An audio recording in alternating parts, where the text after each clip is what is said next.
Um dos maiores apoiadores do governo federal manifestou seu apoio à revisão das penas dos envolvidos nos atos do dia 8 de janeiro. Apesar de ser contra a anistia, o deputado do PSOL, Chico Alencar, chamou de exagero o tamanho de algumas sentenças, como a da cabeleireira Débora Rodrigues dos Santos. O aliado do Planalto afirmou que levaria o debate para a reunião de bancada da Federação PSOL-Rede nesta terça-feira, se juntando a outros parlamentares da base aliada que também propuseram uma nova análise dessas condenações. O líder do PSB, deputado Pedro Campos, chegou a falar, inclusive, em um indulto presidencial para alguns crimes, afirmando que seria um ato de benevolência do chefe do executivo que beneficiaria diversos condenados. Você, Mota, a questão que envolve as penas aplicadas aos condenados do dia 8 de janeiro também se tornando pauta nas reuniões de parlamentares da esquerda. Não falam em anistia, mas revisão das penas e até indulto presidencial. Eles estão caminhando para o lado do bom senso, mas me parece ainda muito pouco, me parece insuficiente. Porque eu faço uma pergunta que eu já fiz aqui. Quem vai rever essas penas? Qual é a instância superior que existe que vai rever e mudar essas penas? Que vai dar penas mais adequadas? Quem vai fazer isso? Não existe essa entidade. Porque não há nenhum outro tribunal a quem se possa recorrer nesse caso. E eu tenho mais uma pergunta pensando sobre isso. Não é só revisão das penas, é revisão das acusações também. Ou as acusações vão continuar valendo? A Débora vai continuar sendo acusada de associação criminosa armada, tentativa de golpe de Estado? Mantém-se as acusações, mas aí reduz-se as penas? Qual é a intenção aqui? É fazer justiça ou é não ficar mal com a opinião pública, porque ano que vem tem eleição? Então é importante entender isso, porque eu não consigo ver nenhum processo para revisão dessas penas. Por isso, a anistia, como eu já disse aqui, que eu considero um remédio imperfeito, eu acho que o certo deveria ser a anulação dos processos, mas a anistia, pelo menos, é um remédio. Agora, revisão das penas, não sei como é que isso aconteceria.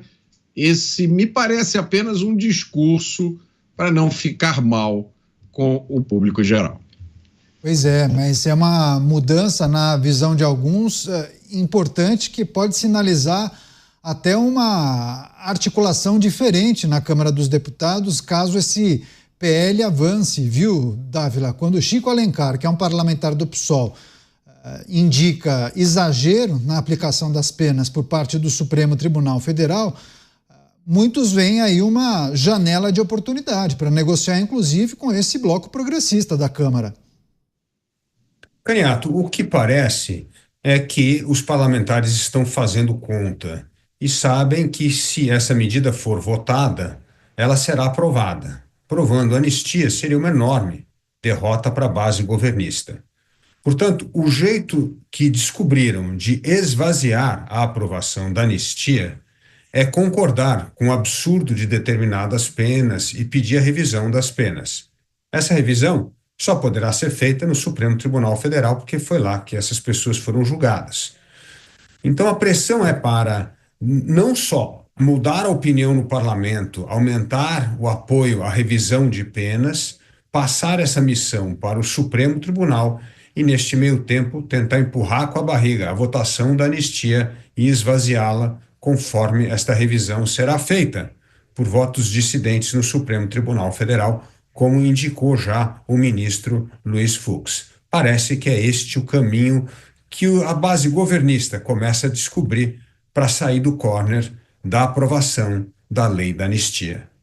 Mas a Câmara lavar as mãos e pressionar agora para que a Justiça faça esse exercício de revisar pena por pena, é uma aposta que muita gente talvez não acredite que possa prosperar, hein, Beraldo?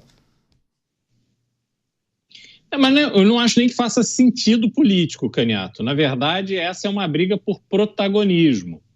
O que vai acontecer caso o próprio Supremo Tribunal Federal, eventualmente até a partir de um movimento do ministro Luiz Fux, revisar essas penas significa o esvaziamento da proposta de anistia e, com este esvaziamento, a situação do ex-presidente Jair Bolsonaro fica mais delicada, porque sem a anistia perde-se aquela situação em que, ao ser conectado com o 8 de janeiro, ou seja, as tramas que aconteceram dentro do Palácio do Planalto, que são classificadas pela Procuradoria-Geral da República e pelo relator no Supremo Tribunal Federal, das tramas golpistas que foram arquitetadas ali sob comando de Jair Bolsonaro e do seu então candidato a vice-presidente General Braga Neto e outros,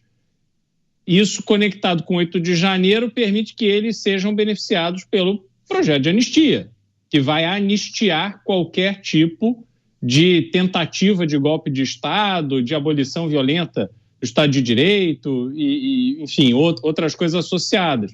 Então, é um jogo de xadrez que agora o movimento está para que o Executivo faça essa pressão ou faça um acordo ali com o Judiciário para que essas penas sejam revistas, se esvazie a relevância do PL da anistia. Ainda tem um outro elemento sofisticado dessa guerra de protagonismo, Caniato, que é o indulto presidencial. Quer dizer, ainda querem colocar o presidente como um herói, né, grandioso, que vai poder chegar e dizer assim, olha, eu reconheço que essas pessoas são pobres coitadas, que foram usadas por um líder irresponsável, então eu vou liberá-las para elas irem para casa. E ele sai como herói da história.